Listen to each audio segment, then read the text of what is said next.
لو قلت الآن صلاة لما يسجد سو انديه بتطيقو لماذا لا تصلي لمندنو يماتسجدو سيطاطي رأسه خجلا بأفرت يدفال وسيستحي من ملس الإجابة لمستقتم يافرال لأنه لا يجد له مكنياتهم منم ما السبب آياغنيم لا يجد له عذر في دنيا لا الدنيا بترش منم سبب آياغنيلتم هذا سؤال بشر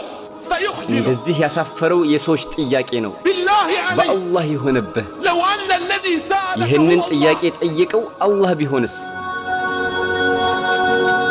أعطاك الله من ከኒዕማው ያለውን ሁሉ ሰጠህ لك عينين ترى ላንተ አይን ሰጠህ ታያለህ وغيرك يتمنى أن يدفع مال ሌላው ዱንያ ላይ ያለውን ሀብት ሰጥቶ እንኳን ማየት ይመኛል اذهب إلى ወደ المستشفى ሆስፒታል ሂድ እስኪ تغسل وجهك كل يوم አንተ في الصباح. ጠዋት ፊትህን ሁሉ ጊዜ ትታጠባለህ وغيرك يغسل كليته ሌላው كل ሰው يوم ደግሞ في الصباح. ሁሉ ጊዜ ጠዋት ቁስሉን ይታጠባል ترى في الصباح ሁሌ ሲነጋ የፀሐይን መውጣት ታያለህ ووهج النهار የቀኑንም ብርሃን واخضرار አረንጓዴ الأشجار ዛፎቹንም وظهور السماء የሰማዩን ገጽታም وغيرك لا يرى ሌሎች ሰዎች ግን ይህንን ለማየት አልታደሉም غيرك لا يرى ሌሎች ሰዎች ለማየት ይመኛሉ ግና አልታደሉም تسير على አንተ قدميك በእግሮችህ ትራመዳለህ وغيرك يتمنى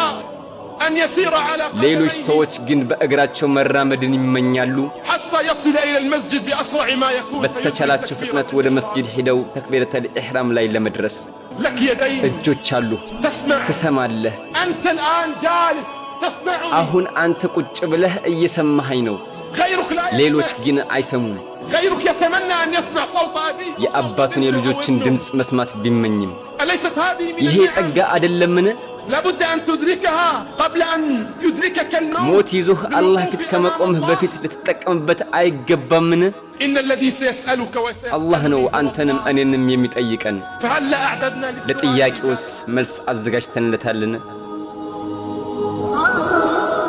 في يوم من الأيام ከቀናቶች በአንዱ ቀን لما خرج موسى عليه ሙሳ አለይሂ ሰላም በወጣ ጊዜ ومعه 70 ከሱ ጋር 70,000 ሰዎች وقد منع عنهم ዝናብ ያጡና የተቸገሩ ሆነው فوقف موسى عليه السلام ሙሳ አለይሂ ሰላም ቆመና እንዲህም ተጣራ اللهم اسقنا الغيث አላህ ሆይ ዝናብን አውርድልን اللهم اسقنا الغيث አላህ ሆይ ረህመትህን አውርድልን لكن ነገር ግን الغيث لم ዝናብ ينزل ሊወርድ አልቻለም وما زالت الشمس تزداد ፀሐይዋ ማቃጠሏን አልተወችም فقال الله عز وجل አላህም عز وجل አላቸው አንተ ሙሳ ሆይ يا موسى ሙሳ ሆይ لم تمطروا بسبب በአንድ رجل عاصي ወንጀለኛ ምክንያት ዝናብ አይዘንብም يا موسى نادي في አንተ القوم ሙሳ ሆይ ወደ ህዝቦችህ ተጣራ أنه من عصاني እኔን ሲያምፀኝ የነበረው ሰው فليخرج حتى أنزل عليه ዝናብ እስከሚወርድላችሁ ድረስ ከመካከላችሁ ይውጣ وقال موسى عليه السلام يا الله ያን ጊዜ يا ሙሳ አለይሂ ሰላም አለ ጌታዬ ሆይ إني ضعيف እኔ ደካማ ነኝ እኮ كيف يبلغ እንዴት صوتي؟ ድምጼ ሁሉም ጋር ይደርሳል قال يا موسى عليك بالنداء አላቸው ሙሳ ሆይ አንተ ተጣራ ማድረሱ የኛ ድርሻ ነው نادي يا موسى. ሙሳ መጣራት ጀመረ فوقف موسى عليه السلام ቆመና ሙሳ አለይሂ ሰላም ተጣራ من كان فيكم قد عصى الله عز وجل فليعلم በመሐከላችን አላህን ሲያምጽ የኖረ አለ በሱ ምክንያት ዝናብ እንድታገድን ይወቀው فليخرج من بيننا ስለዚህ ከኛ መሐከል ይውጣ وإذا بهذا العبد ይህን ጊዜ ያ አመፀኛ ባሪያ قد علم أن هذا النداء قد ጥሪው ለሱ እንደሆነ አወቀ فصار ينظر يمنة ቀኝና ግራውን ሲመለከት የሚወጣ የለም وهو يعلم أنه هو ወንጀለኛው المقصود. እሱ መሆኑንም አወቀ لكنه لم يخرج خوفا ነገር من ግን الضوء. ሰውየው መውጣትን ፈራ قال الله عز وجل لموسى إن هذا العبد قد አላህ عصاني عز وجل ለሙሳ አላቸው ለ40 ዓመታት ሲያምፀኝ ኑሯል يعصيني 40 ዓመታትን አምጾኛል لكنه خجل أن يخرج ነገር ግን ሰውየው ከህዝቦች ፊት መውጣትን አልፈለገም فوضع رأسه في ثوبه ثم ከዛም قال አንገቱን አቀርቅሮ ማለት ጀመረ ጌታዬ ሆይ يا ربي إنني قد علمت ጌታዬ ሆይ ሲያምጽህ የነበረው ባሪያ እኔ እንደሆንኩ አውቃለሁ فيا ربي ጌታዬ ሆይ قد تبت إليه ወደ አንተ ተጸጽቻለሁ يا ربي قد رجعت إليه ጌታዬ ሆይ ወደ አንተም ተመልሻለሁ يا ربي قد تبت ጌታዬ إليه ሆይ ወደ አንተም ተወብቻለሁ يا ربي اقبل توبتي هذه ጌታዬ ሆይ الساعة. በዚህ ሰዓት ተውበቴን ተቀበለኝ فما أنهى هذا العبد دعاءه ይሄ ባሪያ ዱዓውን አላቆመም ዝናብ መዝነብ እስከሚጀምር ድረስ حتى نزل المطر ዝናብ እስከሚዘንብ ድረስ فقال موسى يا ከዛም ሙሳ አለ ጌታዬ ሆይ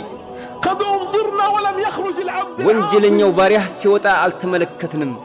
قال يا موسى لقد تاب አላቸው ሙሳ ሆይ እሱ እኮ ተጸጸተ يا موسى لقد عاد አንተ ሙሳ ሆይ እሱ እኮ ተመለሰ قال موسى يا رب ሙሳም አለ እሱን ማየት ፈልጋለሁ አሳየኝ أرني إياه እሱን ልመለከተው ፈልጋለሁ فقال الله عز وجل اللهم عز وجل አላቸው አንተ ሙሳ ሆይ لقد سترته وهو يعصيني ለ40 ዓመታት ሲያምፀኝ ሳላጋልጥ ድብቅ ያኖርኩትን أفضحه الآن أمام አሁን ለሰዎች የማጋልጠው ይመስልሃልን يا موسى አንተ ሙሳ ሆይ لقد سترته 40 سنة ለ40 ዓመታት ሲያምፀኝ ድብቅ ያኖርኩትን የማጋልጠው ይመስልሃል وقد تاب وعاد إليه ተጸጽቶ ወደኔ ሲመለስ أما آن لنا أن نعود إليه እኛስ መመለሻችን አልደረሰምን أما آن لنا وتوبتنا የምንጸጸትበት ጊዜስ አልደረሰምን